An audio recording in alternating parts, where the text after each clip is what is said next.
भक्त प्रह्लाद। विष्णु पुराण में भक्त प्रह्लाद की कथा का उल्लेख है। प्रह्लाद भगवान विष्णु के अनन्य भक्तों में से एक थे। आइए विस्तार से जानते हैं भक्त प्रह्लाद की कहानी, जो अत्यंत रोचक और बच्चों के लिए प्रेरणादायक है। शनकादि ऋषियों के शाप के कारण भगवान विष्णु के पार्षद जय एवं विजय को दैत्य योनि में जन्म लेना पड़ा था। महर्षि कश्यप की पत्नी दक्ष पुत्री दिति के गर्भ से दो महान पराक्रमी बालकों का जन्म हुआ। इनमें से बड़े का नाम हिरण्यकशिपु और छोटे का नाम हिरण्याक्ष था। दोनों भाइयों में बड़ी प्रीति थी। दोनों ही महाबलशाली, अमित पराक्रमी और आत्मबल संपन्न थे। दोनों भाइयों ने युद्ध में देवताओं को पराजित करके स्वर्ग पर अधिकार कर लिया। एक समय जब हिरण्याक्ष ने पृथ्वी को रसातल में ले जाकर छिपा दिया, तब भगवान विष्णु ने वराह अवतार लेकर पृथ्वी की रक्षा के लिए हिरण्याक्ष का वध किया। अपने प्रिय भाई हिरण्याक्ष के वध से दुखी होकर हिरण्यकशिपु ने दैत्यों को प्रजा पर अत्याचार करने की आज्ञा देकर स्वयं महेंद्राचल पर्वत पर चला गया। वह भगवान विष्णु द्वारा अपने भाई की हत्या का बदला लेने के लिए ब्रह्मा जी की घोर तपस्या करने लगा। इधर दैत्यों के राज्य को राजविहीन देखकर देवताओं ने उन पर आक्रमण कर दिया। दैत्यगण इस युद्ध में पराजित हुए और पाताल लोक को भाग गए। देवराज इंद्र ने हिरण्यकशिपु के महल में प्रवेश करके उसकी पत्नी कयाधु को बंदी बना लिया। उस समय कयाधु गर्भवती थी, इसलिए इंद्र उसे साथ लेकर अमरावती की ओर जाने लगा। रास्तों में उनकी देवर्षि नारद से भेंट हो गई। नारद जी ने पूछा, देवराज, इसे कहाँ ले जा रहे हो? इंद्र ने कहा, देवर्षि, इसके गर्भ में हिरण्यकशिपु का अंश है, उसे मारकर इसे छोड़ दूंगा। यह सुनकर नारद जी ने कहा, देवराज, इसके गर्भ में बहुत बड़ा भगवद है, जिसे मारना तुम्हारी शक्ति के बाहर है, अतः इसे छोड़ दो। नारद जी के कथन का मान रखते हुए इंद्र ने कयाधु को छोड़ दिया और अमरावती चले गए। नारद जी कयाधु को अपने आश्रम पर ले आए और उससे बोले, बेटी, तुम यहाँ आराम से रहो जब तक तुम्हारा पति अपनी तपस्या पूरी करके नहीं लौटता। कयाधु उस पवित्र आश्रम में नारद जी के सुंदर प्रवचनों का लाभ लेती हुई सुखपूर्वक रहने लगी, जिसका गर्भ में पल रहे शिशु पर भी गहरा प्रभाव पड़ा। समय होने पर कयाधु ने एक पुत्र को जन्म दिया, जिसका नाम प्रह्लाद रखा गया। इस हिरण्यकशिपु की तपस्या पूरी हुई और वह ब्रह्मा जी से मनचाहा वरदान लेकर वापस अपनी राजधानी चला आया। कुछ समय के बाद कयाधु भी प्रह्लाद को लेकर नारद जी के आश्रम से राजमहल में आ गई। जब प्रह्लाद कुछ बड़े हुए, तब हिरण्यकशिपु ने उनके शिक्षा की व्यवस्था की। प्रह्लाद गुरु के सानिध्य में शिक्षा ग्रहण करने लगे। एक दिन हिरण्यकशिपु अपने मंत्रियों के साथ सभा में बैठा हुआ था। उसी समय प्रह्लाद अपने गुरु के साथ वहां गए। प्रह्लाद को प्रणाम करते देखकर हिरण्यकशिपु ने उसे अपनी गोद में बिठाकर दुलार किया और कहा, वत्स, तुमने अब तक अध्ययन में निरंतर तत्पर रहकर जो कुछ सीखा है, उसमें से कुछ अच्छी बात सुनाओ। तब प्रह्लाद बोले, पिताजी, मैंने अब तक जो सीखा है उसका सारांश आपको सुनाता हूँ, जो आदि मध्य और अंत से रहित, अजन्मा, वृद्धि, क्षय से शून्य और अच्युत है। समस्त कारणों के कारण तथा जगत की स्थिति और अंतकर्ता उन श्री हरि को मैं प्रणाम करता हूँ। यह सुनकर दैत्य राज हिरण्यकशिपु के नेत्र क्रोध से लाल हो उठे। उसने कांपते हुए होठों से प्रह्लाद के गुरु से कहा, अरे दुर्बुद्धि ब्राह्मण, यह क्या तूने मेरी अवज्ञा करके इस बालक को मेरे परम शत्रु की स्तुति से युक्त शिक्षा कैसे दी? गुरुजी ने कहा, दैत्यराज, आपको क्रोध के वशीभूत नहीं होना चाहिए। आपका पुत्र मेरी सिखाई हुई बात नहीं कह रहा। हिरण्यकशिपु बोला, बेटा प्रहलाद, बताओ तुमको यह शिक्षा किसने दी है? तुम्हारे गुरुजी कहते हैं कि मैंने तो इसे ऐसा उपदेश दिया ही नहीं है। प्रहलाद बोले, पिताजी, हृदय में स्थित भगवान विष्णु ही तो संपूर्ण जगत के उपदेशक हैं। उनको छोड़कर और कौन किसी को कुछ सिखा सकता है? हिरण्यकशिपु बोला, अरे मूर्ख, जिस विष्णु का तू निशंसक होकर स्तुति कर रहा है, वह मेरे सामने कौन है? मेरे रहते हुए और कौन परमेश्वर कहा जा सकता है? फिर तू मौत के मुख में जाने की इच्छा से बार बार ऐसा बक रहा है। ऐसा कहकर हिरण्यकशिपु ने प्रहलाद को अनेकों प्रकार से समझाया, पर प्रहलाद के मन में से श्री हरि के प्रति भक्ति और श्रद्धा भाव को कम नहीं कर पाया। तब अत्यंत क्रोधित होकर हिरण्यकशिपु ने अपने सेवकों से कहा, अरे यह बड़ा दुर्मात्मा है, इसको मार डालो। अब इसके जीने से कोई लाभ नहीं है, क्योंकि यह शत्रु प्रेमी तो अपने कुल का ही नाश करने वाला हो गया है। हिरण्यकशिपु की आज्ञा पाकर उसके सैनिकों ने प्रहलाद को अनेकों प्रकार से मारने की चेष्टा की, पर उनके सभी प्रयास श्री हरि की कृपा से असफल हो जाते हैं। उन सैनिकों ने प्रहलाद पर अनेक प्रकार के अस्त्र शस्त्रों से आघात किए, पर प्रहलाद को कुछ नहीं हुआ। उन्होंने प्रहलाद के हाथ पैर बांधकर समुद्र में डाल दिया, पर प्रहलाद फिर भी बच गया। उन सब ने प्रहलाद को अनेकों विषैले सांपों से डसवाया और पर्वत शिखर से गिराया, पर भगवत कृपा से प्रहलाद को कुछ भी नहीं हुआ। रसोइयों के द्वारा विष मिला हुआ भोजन देने पर प्रहलाद उसे भी पचा गए। जब प्रहलाद को मारने के सब प्रकार के प्रयास विफल हो गए, तब हिरण्यकशिपु के पुरोहितों ने अग्नि शिखा के समान प्रज्वलित शरीर वाली कृत्या उत्पन्न कर दी।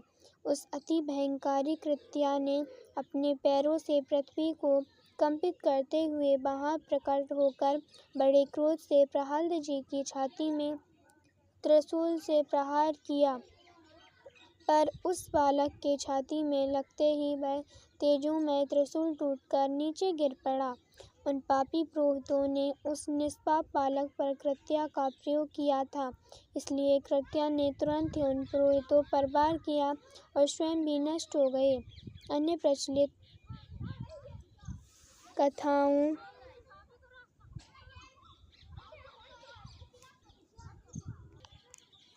के अनुसार कृत्या के स्थान पर होलिका का नाम आता है, जिसे अग्नि में न जलने का वरदान प्राप्त था। होलिका प्रहलाद को अपनी गोद में लेकर प्रज्वलित अग्नि में प्रवेश कर गई, पर ईश्वर की कृपा से प्रहलाद को कुछ भी नहीं हुआ और होलिका जलकर भस्म हो गई। हिरण्यकशिपु के दूतों ने उसे जब यह समाचार सुनाया तो वह अत्यंत क्षुब्ध हुआ और उसने प्रहलाद को अपनी सभा में बुलवाया।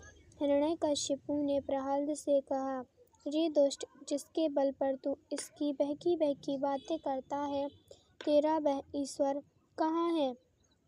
वह यदि सर्वत्र है तो मुझे इस खंभे में क्यों नहीं दिखाई देता? तब प्रहलाद ने कहा, मुझे तो वे प्रभु खंभे में दिखाई दे रहे हैं। यह सुनकर हिरण्यकशिपु क्रोध के मारे स्वयं को संभाल नहीं सका और हाथ में तलवार लेकर सिंहासन से कूद पड़ा और बड़े जोर से उस खंभे में एक घूंसा मारा। उसी समय उस खंभे से बड़ा भयंकर शब्द हुआ और उस खंभे को तोड़कर एक विचित्र प्राणी बाहर निकलने लगा, जिसका आधा शरीर सिंह का और आधा शरीर मनुष्य का था। यह भगवान श्री हरि का नरसिंह अवतार था। उनका रूप बड़ा भयंकर था। उनकी तपाए हुए सोने के समान पीली पीली आँखें थीं। उनकी दाढ़ें बड़ी विकराल थी और वे भयंकर शब्दों से गर्जन कर रहे थे। उनके निकट जाने का साहस किसी में नहीं हो रहा था। यह देखकर हिरण्यकशिपु सिंहनाद करता हुआ हाथ में गदा लेकर नरसिंह भगवान पर टूट पड़ा। तब भगवान भी हिरण्यकशिपु के साथ कुछ देर तक युद्ध लीला करते रहे और अंत में उसे झपट कर दबोच लिया और उसे सभा के दरवाजे पर ले जाकर अपनी जांघों पर गिरा लिया और खेल ही खेल में अपनी नखों से उसके कलेजे को फाड़कर उसे पृथ्वी पर पटक दिया। फिर वहाँ उपस्थित अन्य असुरों और दैत्यों को खदेड़ खदेड़ कर मार डाला। उनका क्रोध बढ़ता ही जा रहा था। वे हिरण्यकशिपु की ऊंचे सिंहासन पर विराजमान हो गए। उनकी क्रोधपूर्ण मुखाकृति को देखकर किसी को भी उनके निकट जाकर को प्रसन्न करने का साहस नहीं हो रहा था। हिरण्यकशिपु की मृत्यु का समाचार सुनकर उस सभा में ब्रह्मा, इंद्र, शंकर, सभी देवगण, ऋषि, मुनि, सिद्ध, नाग, गंधर्व आदि पहुँचे और थोड़ी दूरी पर स्थित होकर सभी ने अंजलि बांधकर भगवान की अलग अलग से स्तुति की, पर भगवान नरसिंह का क्रोध शांत नहीं हुआ।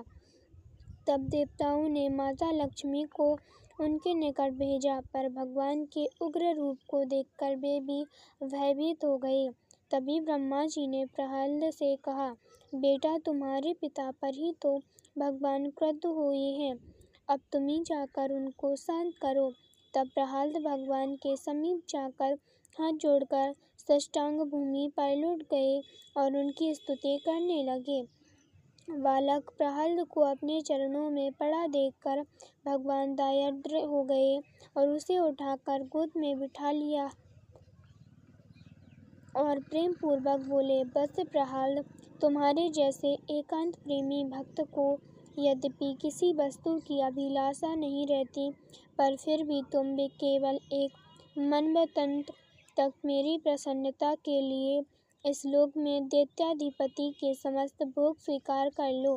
भोग के द्वारा पुण्य कर्मों के फल और निष्काम पुण्य कर्मों के द्वारा पाप का नाश करते हुए समय पर शरीर का त्याग करके समस्त बंधनों से मुक्त होकर तुम मेरे पास आ जाओगे। देवलोक में भी लोग तुम्हारी विशुद्ध कीर्ति का गान करेंगे। यह कहकर भगवान नरसिंह वहीं अंतर्ध्यान हो गए। विष्णु पुराण में पराशर जी कहते हैं, भक्त प्रहलाद की कहानी को जो मनुष्य सुनता है उसके पाप शीघ्र ही नष्ट हो जाते हैं। पूर्णिमा, अमावस्या, अष्टमी और द्वादशी को इसे पढ़ने से मनुष्य को गोदान का फल मिलता है।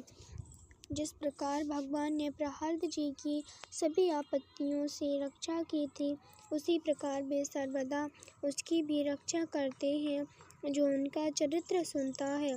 यह कहानी बच्चों को भक्ति और धैर्य के बारे में सिखाएगी। अर्जुन, जब पांडव छोटे थे तो उन्होंने युद्ध के मास्टर द्रोण के अधीन प्रशिक्षण लिया। द्रोण अपने शिष्यों का परीक्षण करना चाहते थे, इसलिए उन्होंने एक खिलौना पक्षी को एक पेड़ में चिपका दिया और उन सभी को अपनी धनुष के आँखों पर लगाने के लिए कहा। जब उसने उनसे पूछा कि वे क्या देख सकते हैं, तो पांडवों ने अलग अलग उत्तर दिए, जैसे पक्षी, पत्ते, पेड़ इत्यादि, और चूक गए। केवल अर्जुन ने बिना एक ताल गवाए कहा कि वह पक्षी की आँख से ज़्यादा कुछ नहीं देख सकता। प्रसन्न होकर द्रोण ने अर्जुन को तीर मारने के लिए कहा। अर्जुन के बाण ने चिड़िया की आँख में पूरी तरह से छेद कर दिया। यह फोकस और दृढ़ संकल्प के बारे में एक कहानी है जो आपके बच्चों को दिखाएगा कि वे क्या चाहते हैं और इसके लिए काम करने से उन्हें अपने लक्ष्यों को प्राप्त करने में मदद मिलेगी। सीता की शक्ति। राम और सीता के अयोध्या लौटने के बाद उन्हें राजा और रानी का ताज पहनाया गया और एक समृद्ध शासन शुरू किया। हालांकि सीता के बारे में अफवाहें फैलने लगीं, जो एक अन्य पुरुष रावण के साथ रहती थी, भले ही यह उसकी इच्छा के विरुद्ध था। इन अफवाहों को नियंत्रित करने और अपनी प्रजा के निरंतर विश्वास को सुनिश्चित करने के लिए राम ने सीता को वन में निर्वासित कर दिया, जहाँ वह वाल्मीकि के साथ रही। यहाँ उसने जुड़वा लड़कों को जन्म दिया और उन्हें अकेली माँ के रूप में पाला। यह फोकस और दृढ़ संकल्प के बारे में एक कहानी है, जो यह दिखाएगा कि वे क्या चाहते हैं और इसके लिए काम करने से उन्हें अपने लक्ष्यों को प्राप्त करने में मदद मिलेगी। श्रवण की वफादारी। श्रवण एक गरीब किशोर लड़का था।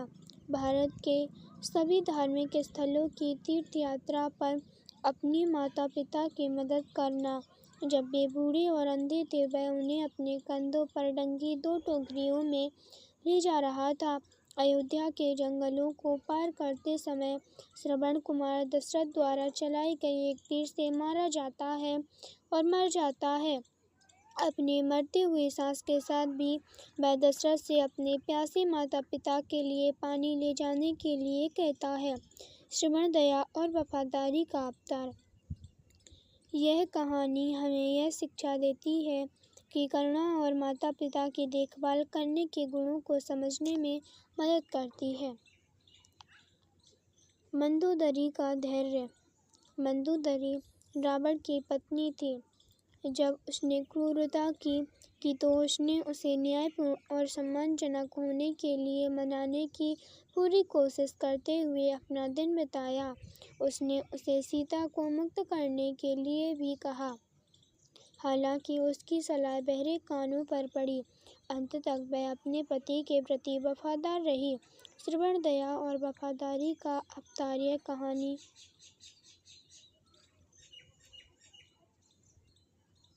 करुणा और माता पिता की देखभाल करने के गुणों को समझाने में मदद करती है।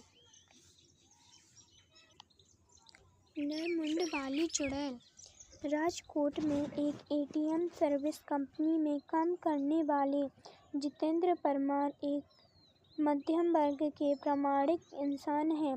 उनकी शादी को करीब 4 साल हो चुके थे। उन्हें एक बेटा भी है। वैसे तो जितेंद्र पाठ पूजा में कम ही मानते हैं, पर रास्ते में मंदिर या मस्जिद आ जाए तो सिर झुका भी लेते हैं। जितेंद्र की नौकरी का समय तो दिन में 8 घंटे होता है, पर एटीएम मशीन का फॉल्ट आने पर उन्हें रात के किसी भी वक्त सर्विस देने जाना पड़ता है। अपने इस काम के चलते वह एक रात अपनी बाइक पर जा रहे थे। उन्हें शहर से थोड़ी दूर पर बसे एक रिहाइश इलाके के पास में एटीएम फॉल्ट ठीक करने जाना था।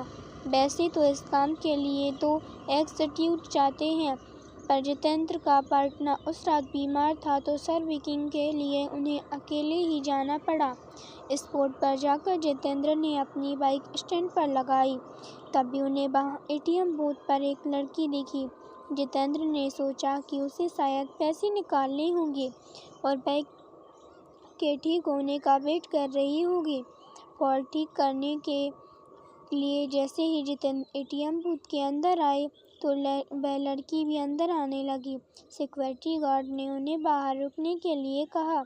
अब जितेंद्र अपना काम कर रहे थे, तभी अचानक उसकी नज़र एटीएम बूथ के बाहर गई। वहाँ उन्होंने जो देखा उसे देखकर पसीने छूट गए।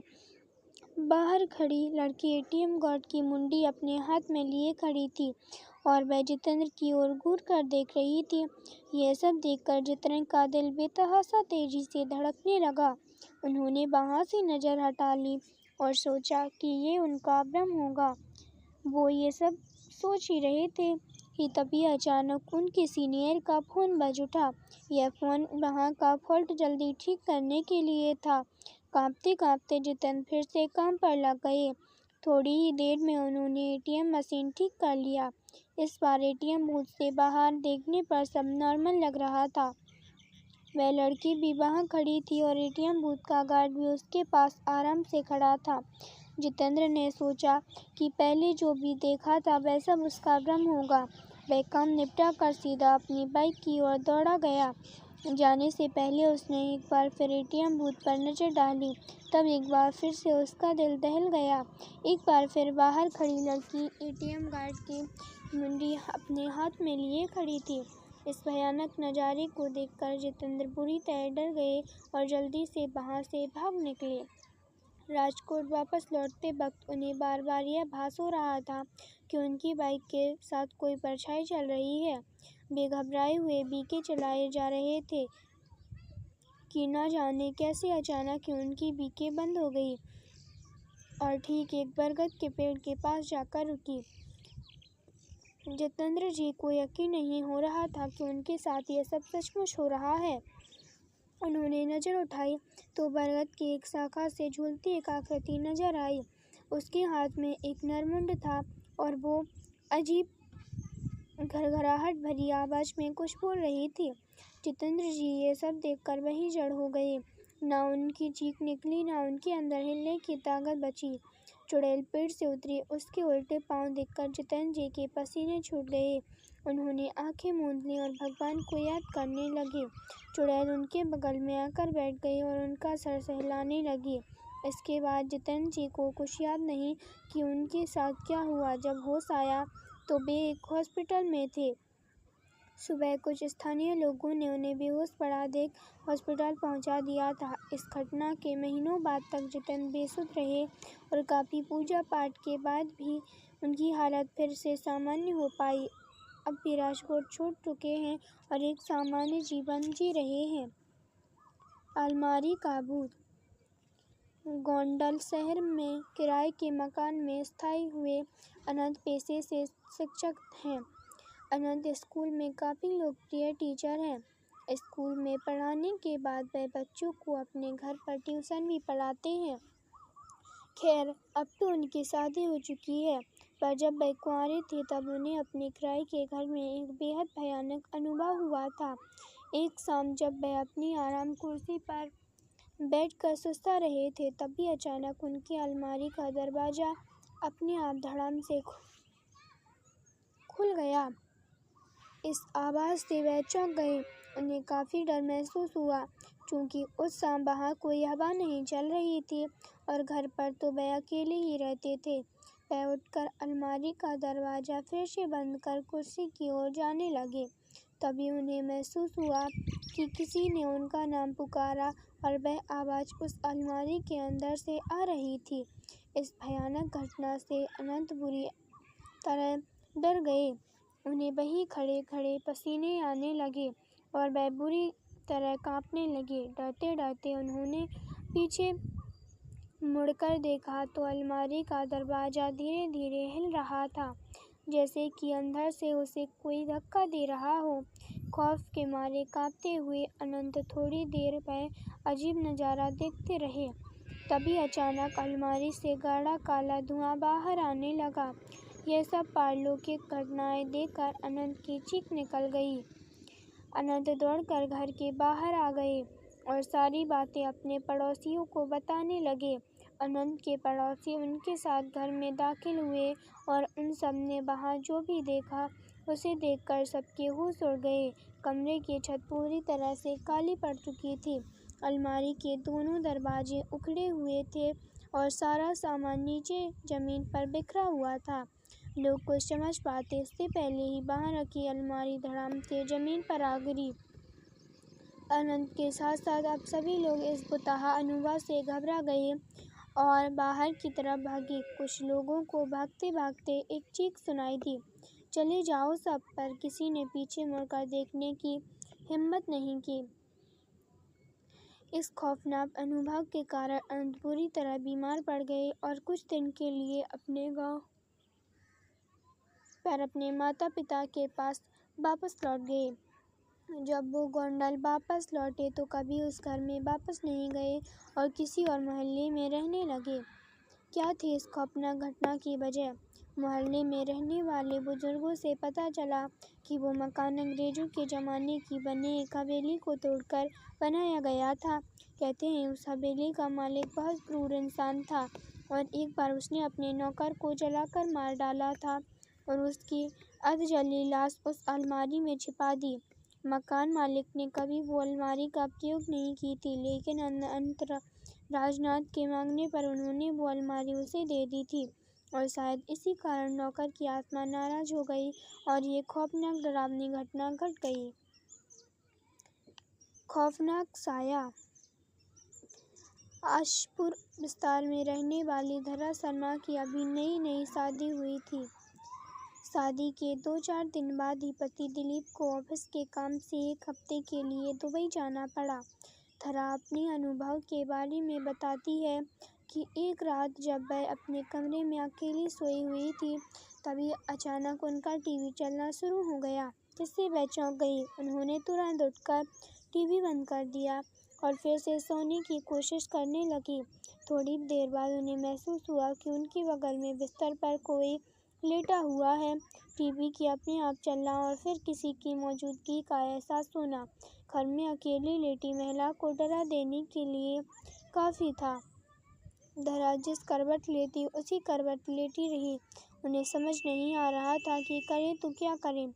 खुद को समझाने के लिए उन्होंने सोचा कि शायद ये उनका वहम होगा, लेकिन थोड़ी देर बाद उन्हें फिर से वही अनुभव हुआ कि जैसे बिस्तर का गद्दा दबा रहा हो और बगल में लेटकर कोई करवट बदल रहा हो। इस एहसास से धरा के तो रोंगटे खड़े हो गए। वह समझ नहीं पा रही थी कि यह सब हो क्या रहा है। बहुत हिम्मत जुटाकर वो बिस्तर से उठी और पीछे पलट कर देखा। वहाँ कोई नहीं था, लेकिन जब उनकी नज़र गद्दे पर पड़ी तो धरा का दिल दहल गया। गद्दा नीचे की ओर दबा हुआ था और ऐसा दिख रहा था जैसे उस पर कोई इंसान लेटा हुआ है।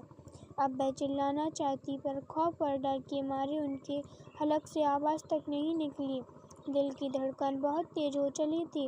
घबराहट में धरा ने तकिया उठाकर उस जगह पर फेंका जहाँ गद्दा दबा हुआ था। ऐसा करते ही बिजली की तेजी से गद्दा ऊपर आकर ठीक हो गया और धरा को ऐसा भास हुआ कि वहाँ से कोई परछाई तेजी से उठ खड़ी हो। इसके बाद करीब 30 मिनट तक कोई हलचल नहीं हुई। तब धरा में थोड़ी बहुत हिम्मत बंधी और उसने पास पड़े मोबाइल से बगल के कमरे में सो रही अपनी सासू माँ को फ़ोन किया। उनकी सास तुरंत दौड़कर धरा के कमरे में आ गई और पूछने लगी कि क्या हुआ। अभी धरा कुछ बोले उसके पहले उसे फिर से ऐसा कुछ दिख गया जिसे देखकर उसके होश उड़ गए। धरा ने देखा कि उसकी सासू माँ के पीछे एक जवान औरत की धुंधली परछाई खड़ी थी। उसकी आंखें काले गहरे गड्ढे थे और उसका कद करीब कमरे की छत जितना ऊंचा था। यह भयानक नज़ारा देखकर धरा वहीं बेहोश हो गई और उसी रात उन्हें अस्पताल में दाखिल करना पड़ा। डॉक्टर ने कहा कि डर के मारे उन्हें लो ब्लड प्रेशर की शिकायत हो चुकी है। धरा के ससुराल वाले वह मकान छोड़ने को राजी नहीं है, इसलिए धरा आज भी अपने मायके रहती है। क्या था इस भयावह घटना के पीछे का कारण? धरा के पति दिलीप के पहले भी एक शादी हो चुकी थी और उसके ऊपर दहेज के लालच में पहली पत्नी को जहर देकर मारने का मुकदमा भी चल रहा था। बदनामी के कारण दिलीप अपनी माँ के साथ एक नए घर में आकर रहने लगा था, जबकि उसके पिता अभी भी पुराने घर की देखभाल कर रहे थे। धरा के परिवार वालों को शादी से पहले ये पता था नहीं चल पाई, लेकिन इस भयावह घटना के बाद जब धरा ने दिलीप को आप बीती सुनाई तो उसने पहली पत्नी का रस खोला। हालांकि उसका कहना था कि पत्नी को उसने जहर नहीं दिया था, बल्कि उसने खुद ही जहर खाकर जान दी थी। अदालत में अभी भी ये मामला लटका हुआ है। पत्नी का भूत। एक आदमी की पत्नी अचानक से बीमार पड़ गई। मरने से पहले उसने अपने पति से कहा, मैं तुम्हें बहुत प्यार करती हूँ, तुम्हें छोड़कर नहीं जाना चाहती।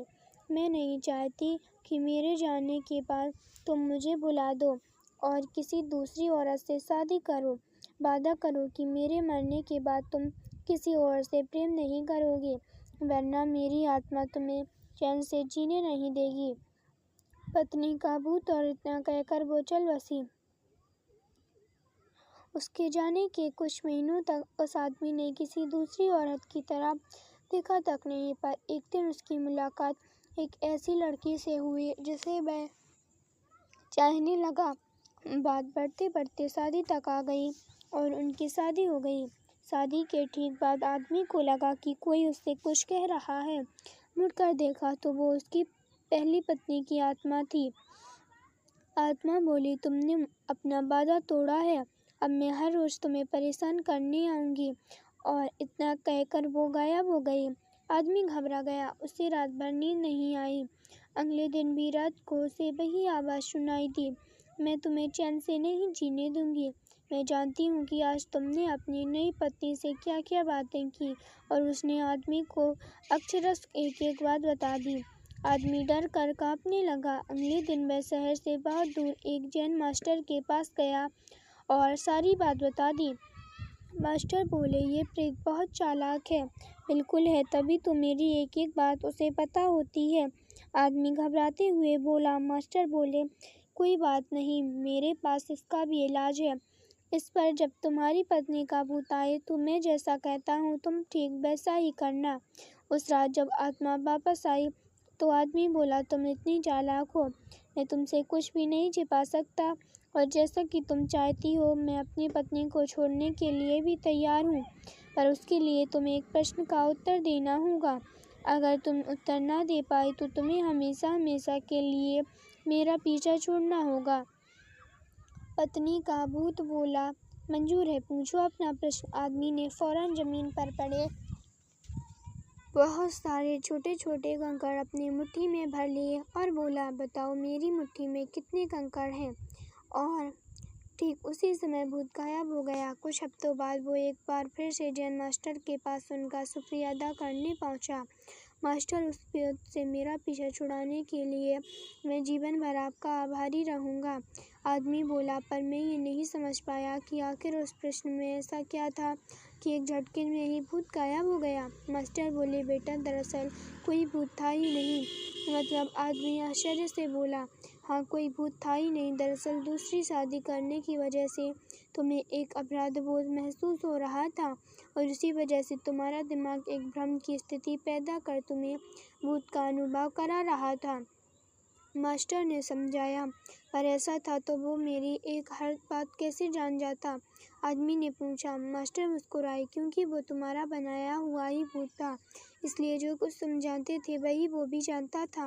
और यही कारण था कि मैंने तुम्हें वो कंकड़ वाला प्रश्न पूछने को कहा, क्योंकि मैं जानता था कि इसका उत्तर तुम्हें भी नहीं पता होगा और इसलिए भूत भी इसका उत्तर नहीं दे पाएगा और तुम्हें तुम्हारे दिमाग की उपज से छुटकारा मिल जाएगा।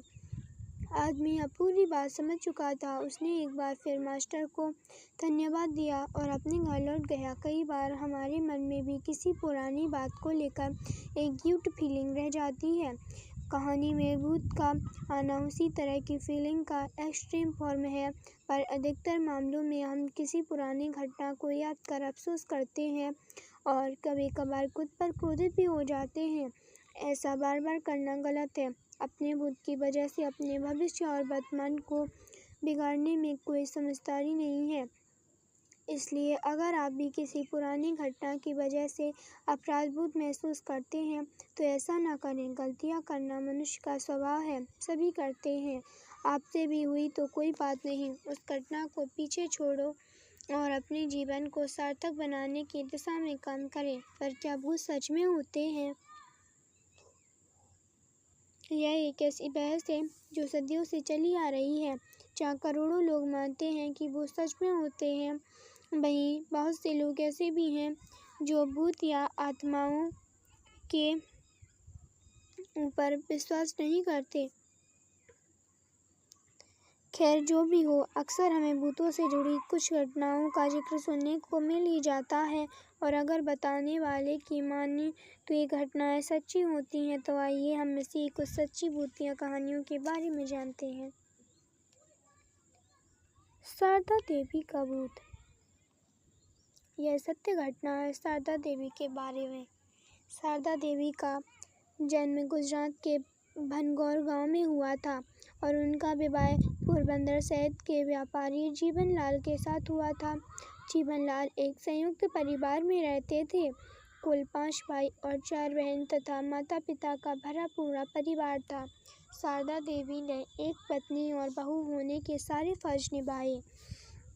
तन मन से अपने ससुराल वासियों की सेवा की, पर शारदा देवी को बदले में सुख नसीब न हुआ। शारदा देवी की सास और ननद शारदा देवी से जानवरों जैसा बर्ताव करते थे। उनके गहने कपड़े भी छीन लेते थे। बीमार होने पर और गर्भवती होने पर भी शारदा देवी से घर का काम कराते थे। शारदा देवी ससुराल के अमानवीय अत्याचारों को सह कर जीती गई। जीवनलाल कमाते तो खूब थे, पर उन्हें जुआ खेलने की गलत आदत भी थी। अपनी बुरी आदतों में मस्त जीवनलाल अपनी पत्नी के साथ हो रहे अत्याचार को रोकने की बजाय अपनी माँ और बहन की बात सुन कर पत्नी को ही भला बुरा कहते रहते, और कभी कभी तो गुस्से में शारदा देवी के साथ मारपीट भी कर लेते थे। घर का काम करने और परिवार की सेवा करने के बावजूद शारदा देवी को दुख और तकलीफें मिलने की वजह से उनका जिंदगी से जी भर गया, और तकलीफ में खुद के पति को अपने साथ ना पाकर शारदा देवी ने जिंदगी का दामन छोड़ दिया। ऐसा कहा जाता है कि शारदा देवी ने जानबूझकर गर्भावस्था के दौरान देसी घी के लड्डू भरपेट खाए थे, ताकि गर्भावस्था में उन्हें जहर चढ़ जाए और खुद की जान निकल जाए। पत्नी की मृत्यु से जीवनलाल और उनके दोनों बच्चे दुखी हुए, और शारदा देवी की सास और ननद को कई बार शारदा देवी की आत्मा ने अपने होने का एहसास दिलाया था। एक बार की बात है, जब शारदा देवी की ननद ने उनके सोने का हार पहना था, तब शारदा देवी की आत्मा ने उन्हें धक्का देकर गिरा दिया था, और उनकी छाती पर शारदा देवी की आत्मा बैठ गई थी। और जब तक उनकी ननद ने शारदा देवी का वह हार गले से नहीं निकाला, तब तक वह उनको जमीन से उठने नहीं दिया था। शारदा देवी के स्वर्गवास के उपरांत जीवनलाल परिवार के किसी प्रसंग में जाते थे तो अपनी मृत पत्नी को याद करके रोते थे और कहते थे कि काश मैंने अपनी पत्नी की तकलीफों को समझा होता तो जिंदगी कुछ और होती। शारदा देवी के सास दिवाली बहन का स्वर्गवास भी 103 वर्ष की आयु में हुआ। अपने कर्मों के कारण अपने अंतिम दिनों में दिवाली बहन 5 पुत्रों की माता होते हुए भी सब पर भोग बनकर जी। शारदा देवी की ननद आज भी अपनी आखिरी सांसें गिन रही हैं। उनकी आयु 80 साल है और वह पोरबंदर के खारवा वार्ड विस्तार में पुराने खंडर जैसे मकान में लावारिस की तरह पड़ी हुई हैं। शारदा देवी के गहने और कपड़े आज भी उनकी वृद्ध ननद के कब्जे में हैं, पर वह उठकर उसे न तो देख सकती न ही उन्हें छू सकती हैं। ऐसा लगता है कि शारदा देवी की आत्मा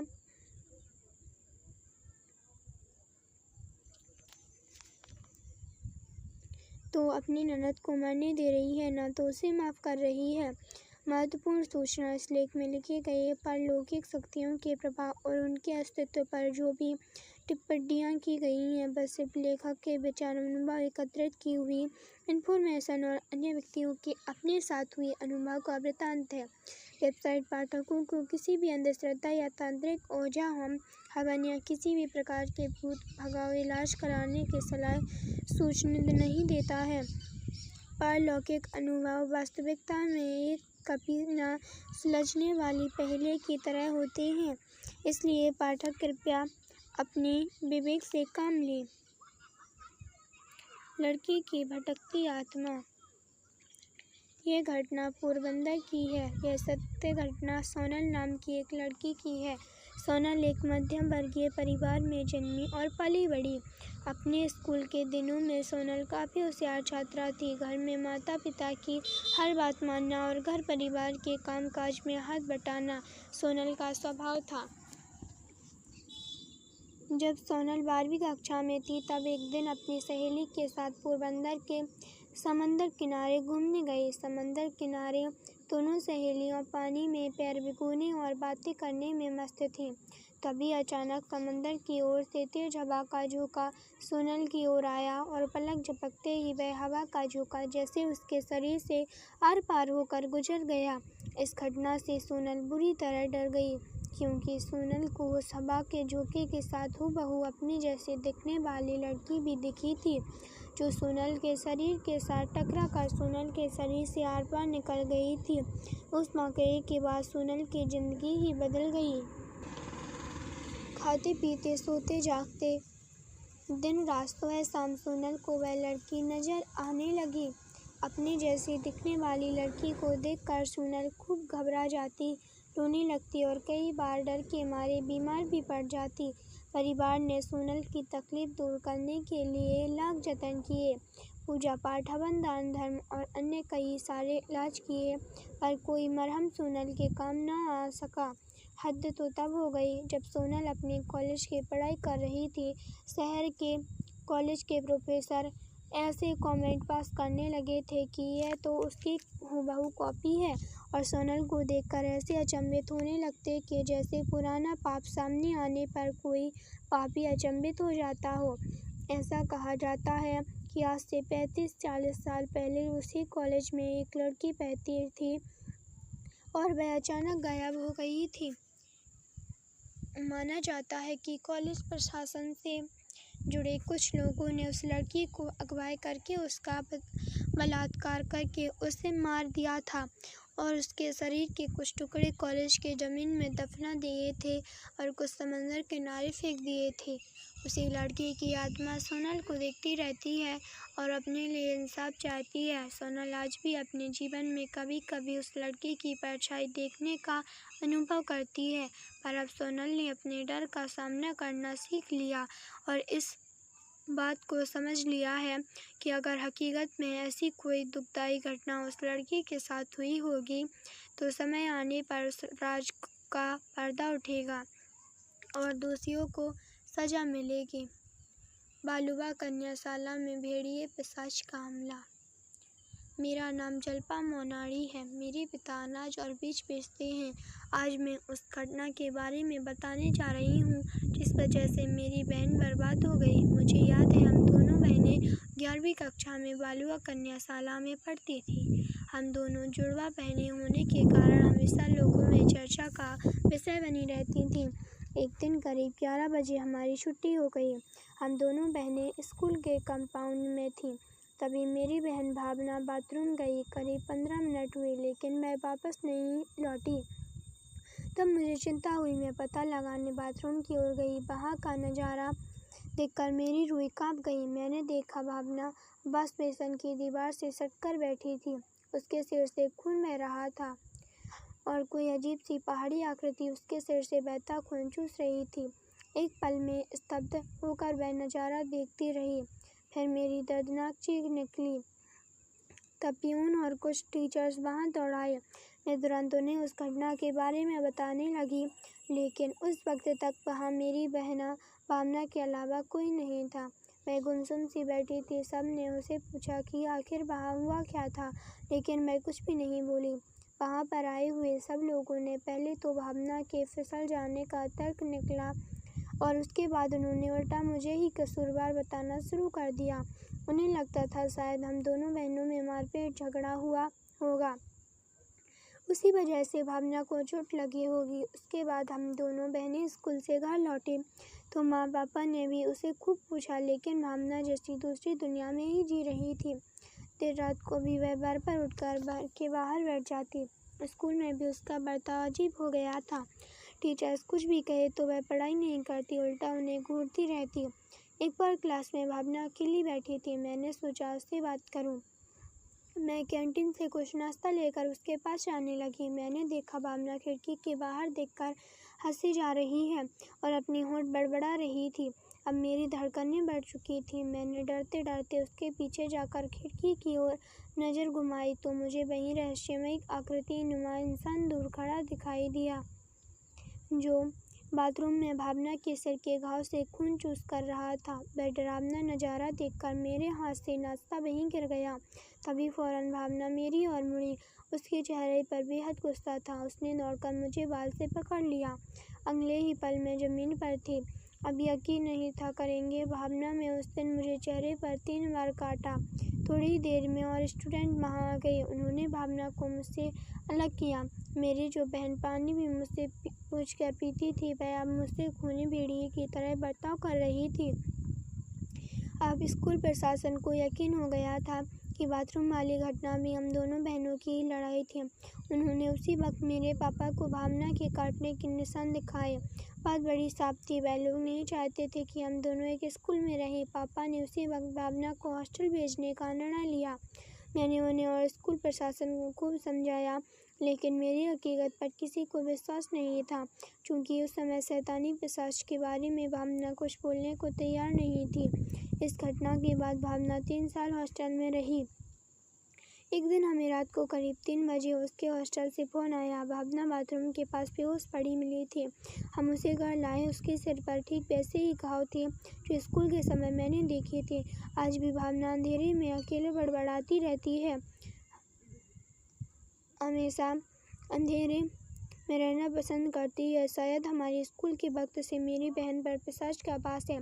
पता नहीं उसका क्या होगा। मैं इस घटना की बात सार्वजनिक इसलिए बता रही हूँ ताकि मेरी बहन को इस मुसीबत से बाहर लाने का कुछ सुझाव मिल सके।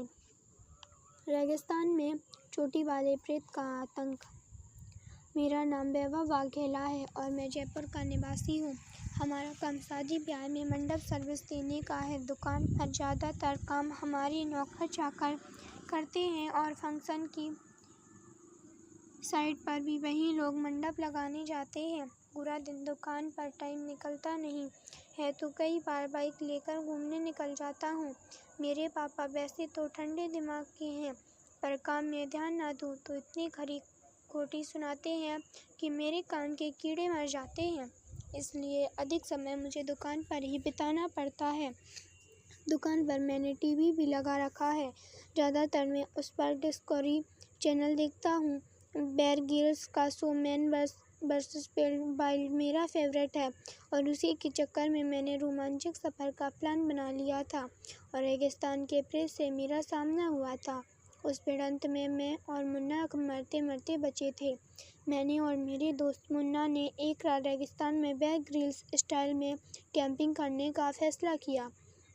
अपने रोमांचक सफ़र पर निकलने से पहले हमने खाने पीने की सारी चीज़ें, मैप, टेंट, चप्पू, नाइफ, लाइटर और वाटर साथ ले लिया। एक वीरान रेतीली जगह चुनकर वहाँ हमने अपना टेंट लगा दिया। अंधेरा हो चला था और ठंड भी बढ़ने लगी थी तो हमने वहाँ आग भी जला ली। खाना खाकर जैसे ही सोने लगे तो रेत में पास ही किसी के मौजूद होने की आहट आई। मैंने फ़ौरन मुन्ना को बोला कि कुछ गड़बड़ है। मुन्ना ने टॉर्च निकाली और आसपास देखा तो हमें पता चला कि कोई हमारे टेंट के पास बैठा है। उसकी पीठ हमारी ओर थी और वह शायद सिगार पी रहा है, क्योंकि धुआं निकल रहा था। सिर के बाल उसके बहुत छोटे थे और उसके सिर के पीछे एक लंबी सी चोटी थी। हमें हैरत हुई कि ऐसी वीरान जगह पर यह आदमी क्या कर रहा होगा। कुछ देर बाद हमने सोचा कि इसके पास जाकर उसे पूछते हैं कि तुम कौन हो और यहाँ क्या कर रहे हो। मैंने और मुन्ना ने जाकर उसे आवाज़ दी, पर वह पलटा नहीं। हमने फिर से उसे आवाज़ देकर पूछा कि आप कौन हैं। इस बार उसने हमारी ओर देखे बिना ही अपनी मुट्ठी में रेत भरी और पीछे हमारी ओर फेंकी। हमें लगा कि शायद यह कोई पागल सरफिरा इंसान है। हमने दोनों ने पाप स्टैंड में जाने में ही अपनी भलाई समझी। कुछ देर हुई तो रहस्यमय इंसान बैठे बैठे ही हमारी ओर सरकने लगा। अब भी उसकी पीठी हमें दिख रही थी। छोटे बच्चों की तरह घिसट घिसट कर वह हमारे टेंट के 10 फीट की दूरी पर आ गया। अब हमें डर भी लग रहा था और गुस्सा भी आ रहा था। मुन्ना ने उसे फ़ौरन ललकारा कि यहाँ से सीधी तरह से जाता है कि मार खाकर ही जाएगा।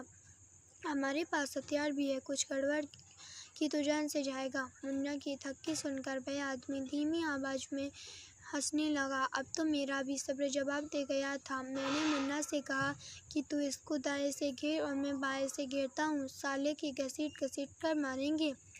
रेत उड़ाता है ना, आज इसकी हेकड़ी निकाल देते हैं। जैसे ही हम उसकी दोनों ओर से उसके मुंह की तरफ गए, हमारी होश उड़ गई।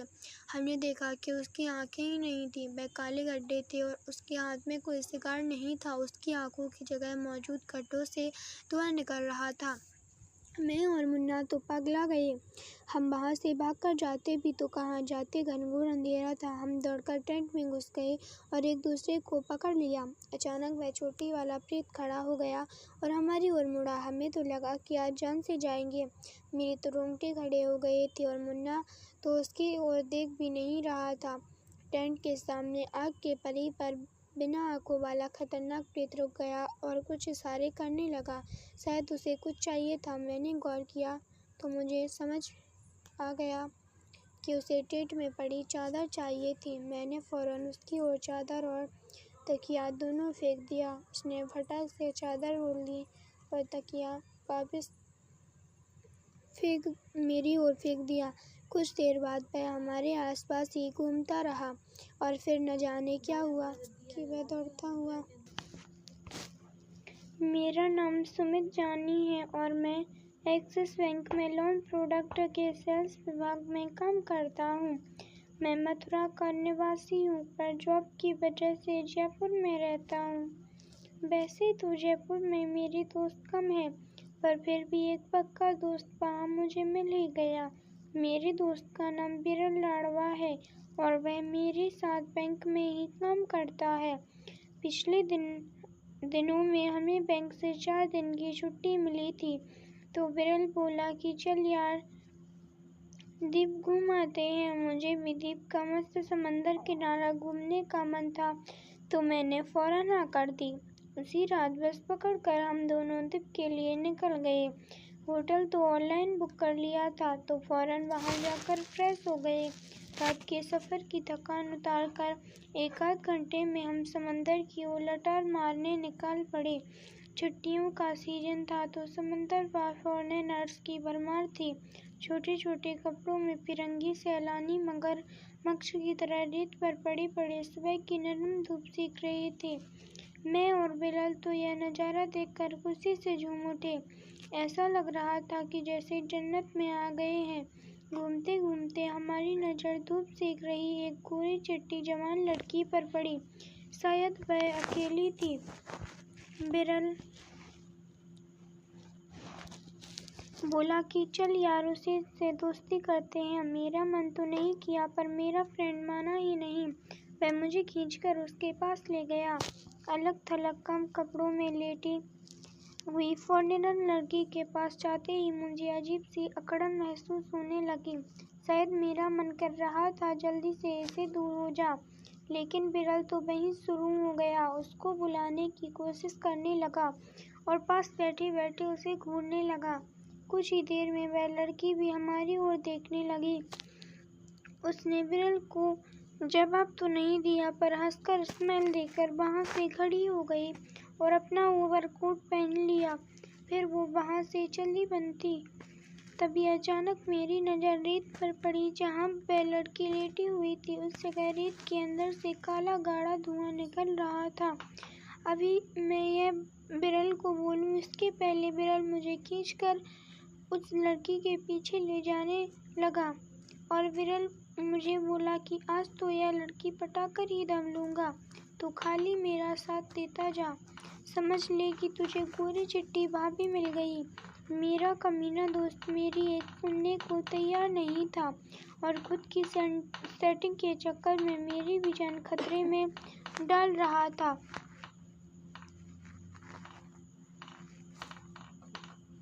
और वो रहस्यमय फॉरेनर लड़की हमारे आगे थी और हम उसके पीछे चल रहे थे। जमीन पर उस लड़की के पैरों के निशान कुछ अजीब इशारा कर रहे थे। मैंने गौर किया कि उसके पैरों के छाप में केवल 2 ही भाग थे, यानी कि एक अंगूठा और एक बड़ी सी उंगली। यह बात रोंगटे खड़े कर देने वाली थी। मैंने बिरल को बोला कि तेरी मौसी के पैरों के निशान देख, इसमें कुछ गड़बड़ है, कहीं यह चुड़ैल निकली तो। लेकिन जब इंसान पर प्रेम का भूत सवार होता है, तब डायन और चुड़ैल भी उसे अप्सरा ही नजर आती हैं। बिरल का भी कुछ ऐसा ही हाल था। कुछ ही देर में हम एक झाड़ियों और पत्थरों वाले इलाके में आ गए। वह फॉरेनर लड़की एक बड़े से पत्थर के पीछे खड़ी हो गई और हमारी ओर देखने लगी। उसकी नज़रों से ऐसा लग रहा था कि वह हमें बुला रही हो। अब बिरल ने तो उसे अपनी रानी बना लेने का फैसला कर ही लिया था, तो ऑटोमेटिक वह भूतनी मेरी भाभी समान बन गई। तो बिरल मेरी ओर देखकर बोला कि भाई तू रुक, मैं तेरी होने वाले भाभी से मिलकर आता हूँ। मेरा दिल जोरों से धड़क रहा था। मुझे कुछ अनहोनी होने का अंदेशा हो रहा था, पर मेरा भूखा भेड़िया दोस्त कहाँ मेरी बात सुनने वाला था। वह तो लपक कर उसकी ओर पत्थर के पीछे दौड़ गया। मैं सोच रहा था कि कहीं वह फिरंगी औरत कोई चुड़ैल या प्रेत निकली तो मेरे दोस्त का क्या होगा। कई तरह के विचार मेरे मन को घेरे थे। करीब 15 मिनट हुई, पर वह दोनों उस पत्थर के पीछे से बाहर नहीं आए। अब मेरी जान हलक में अटक चुकी थी। मुझे पक्का शक हो रहा था कि कहीं बिरल को उसने कुछ कर न दिया हो। मैं दौड़कर पत्थर के पास गया और 3 बार चिल्लाया, बिरल बिरल बिरल। कुछ ही देर में वह फिरंगी फॉरेनर लड़की पत्थर की आड़ से बाहर आई। उसके मुंह पर खून लगा था और उसकी आंखें घूमी लाल थीं। वह जोरों से हाँफ रही थी और गुस्से में मेरी ओर देख रही थी। उसे गौर से देखने पर पता चला कि उसके शरीर से हल्का हल्का काला धुआं निकल रहा था। उस लड़की के दोनों हाथों के नाखून भी गायब थे। और फिर मेरी नज़र उसके पैरों की ओर गई तो मेरा शक हकीकत में तब्दील हो गया। उसके दोनों पैरों पर एक अंगूठा और एक बड़ी उंगली ही थी। अब शक की कोई गुंजाइश ही नहीं थी कि वह एक चुड़ैल या प्रेत थी। मैंने वहीं खड़े खड़े चीख पुकार मचा दी। मेरी आवाज़ सुनकर वहाँ 2-3 लोग जमा हो गए और मुझे पूछने लगे कि क्या हुआ। मैंने पत्थर की ओर इशारा किया, लेकिन वह भयानक फॉरेनर लड़की का प्रेत तब तक गायब हो चुका था। फिर मैं पत्थर के पीछे गया। वहाँ देखा तो बिरल बेहोश पड़ा था। उसे पानी मारकर जगाया तो वह बुरी तरह रोने लगा। फिर मेरी नज़र बिरल के पैंट पर गई। उसकी जांघों पर खून के धब्बे थे।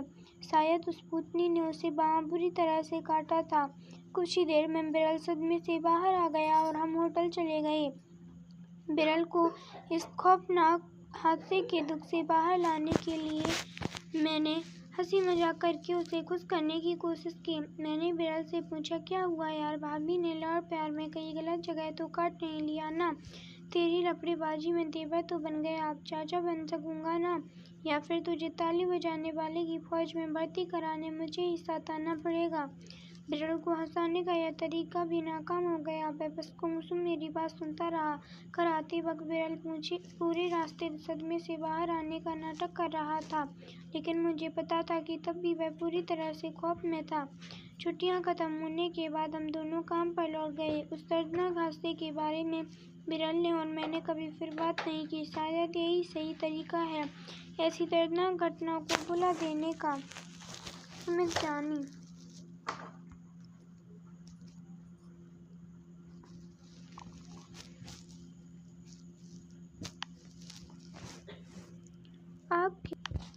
आग के बीच भाग 1। आदिकाल के मनुष्यों को अग्नि आग के बारे में कोई जानकारी नहीं थी। इस काल में कोई यह नहीं जानता था कि आग क्या होती है।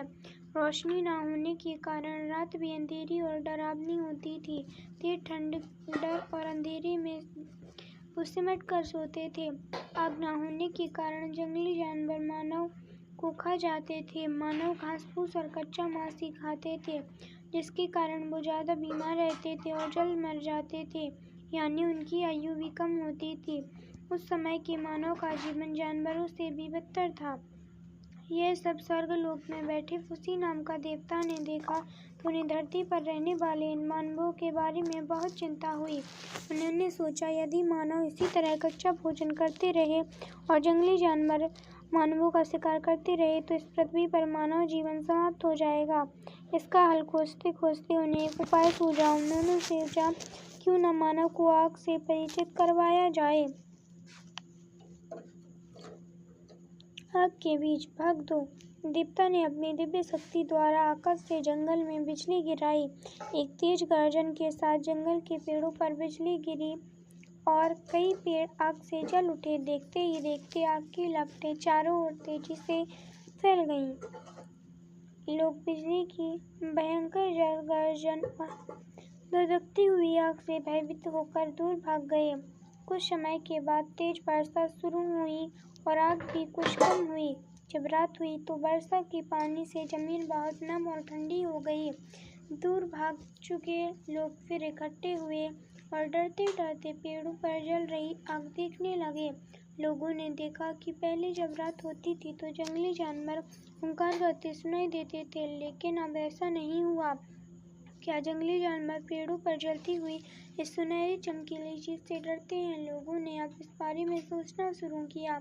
कुछ लोग हिम्मत करके आग के निकट पहुंचे तो उन्हें महसूस हुआ कि उसका शरीर गर्म हो गया। आश्चर्यचकित होकर उन्होंने और लोगों को बुलाया। आओ देखो, यह जलती हुई चीज खतरनाक नहीं है, यह हमें रोशनी और गर्मी देती है। लोगों ने जब अपने आसपास आग से जलकर मरे जानवरों को देखा तो उन्होंने उनके मुंह से बहुत महकदार सुगंध आई। जब चखा तो स्वाद बहुत अच्छा लगा। सभी लोग आग के पास जमा हो गए और आग से जले जानवरों का मांस खाने लगे। उन्होंने